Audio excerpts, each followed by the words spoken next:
Hi there, welcome to my channel or welcome back. Today we're going to be doing the Gilded Age episode 5 breakdown. Let's start with Gladys. We got to see her going for the first time to the palace. She got the tour by Lady Sarah and we can see the cracks already.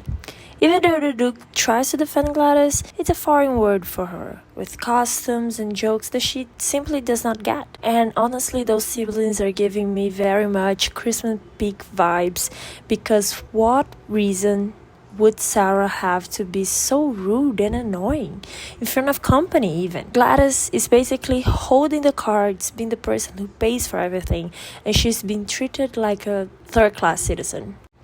Now to Larry and Miriam. A few months have passed since winter and he's now in a very nice financial situation, a situation a little more independent at least, and the proposal finally is made. However, the disappointments have already begun. What do you mean that on the night of our engagement, instead of celebrating with your fiancé and your new family, you are going to go to a pleasure house with other people and stay away for a month after that? He doesn't do anything wrong per se, but it's not in the best light. But at least we got to see that Mrs. Beaton is back. Our poor baby Jack didn't even know what was happening, but I'm glad I was wrong about the night. I thought that maybe Jack would go home completely intoxicated and the fault would go to Mrs. Russell. So, at least that didn't happen. And we have trouble in paradise with George and Bertha. He doesn't even give her a chance to oppose to the marriage. The champagne was already there when she got to know the news. I do wonder if Mrs. Turner had tried to seduce George now, she would have been successful, because at the time their marriage could not be in a better place. But now it doesn't seem to be, especially the way that George's business is going.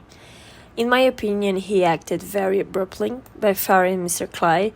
I think that he would come back in some way, maybe for revenge or try to prove George wrong. And we got to see Larry showing that he learned from the best and his time is now much valuable. The way that he goes back to his father and says, "What is it to me?" It was nice to see that, especially since George is actually proud of their interaction. Going to the Van Ryan Forte household, we got to see Jack now being a little bit more comfortable with his new financial situation. The house does not know yet. They got to know bits and pieces from it. Agnes, well, she's not pleased with the situation.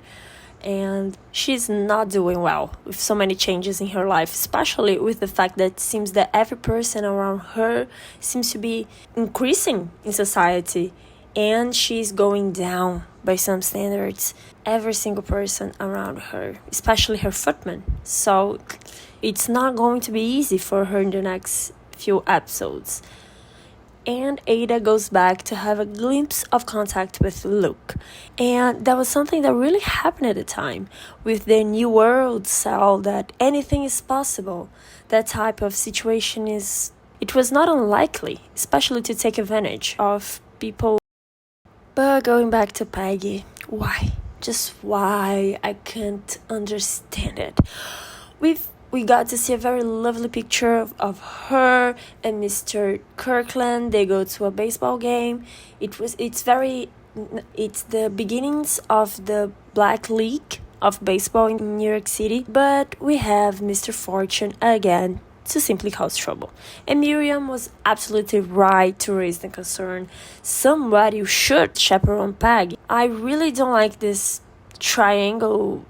love triangle situation. I think the previous arc for her was much more interesting and much more complete. To go back to Mr. Fortune, it seems a little growth for her. But he makes a proposal she just cannot refuse. So she's back to working for Mr. Fortune. Oscar will go for the revenge. Larry tells him about seeing Mrs. Beaton in the pleasure house, and although his life is quickly up again, he still wants to know what happened to his family's money. And honestly, rightfully so. And now straight from Newport, Lena and Aurora. It was true that Mrs. Astor simply would not receive anyone who was divorced, anyone at any time, and it was even strange to me that Aurora was invited.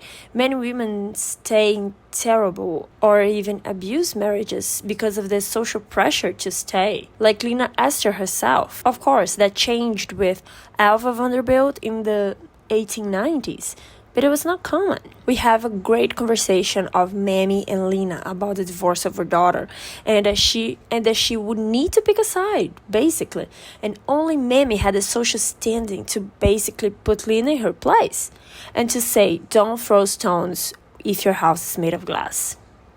And good for Bertha for taking a stand. She did not had yet the social standing to make a change by herself, but it was nice to see her sticking to her principles. So, what did you guys thought of the episode? I really like it. It's not my favorite yet. I think that will still be the wedding episode, but I am really beautifully shot again. The costumes were very nice, and seeing the contrast that they made between England and New York. New York, everything is very bright, very new, and in England the colors are very muted. Everything was very dark, very few shades of light. It's very nice seeing that visual contrast as well. When Lyra Sarah talks about the tiara, it's the fact that they were quite heavy and sometimes very uncomfortable to wear. So the comment that she says that, oh, if I could manage, so should you, is in the sense that, oh, it's not an excuse for you to not wear a tiara because they are uncomfortable or you simply do not like them. You should be wary. And I think in the next episodes, she will have a little more of a wiggle room, especially with Bertha coming to visit. But again, Chris and Pick vibes for me, they are there. They are truly there. So what do you guys thought of the episode? What will happen in the next season? What will Lady Sarah do next? Please leave it in the comments, like and subscribe, and I'll see you in the next one. Bye!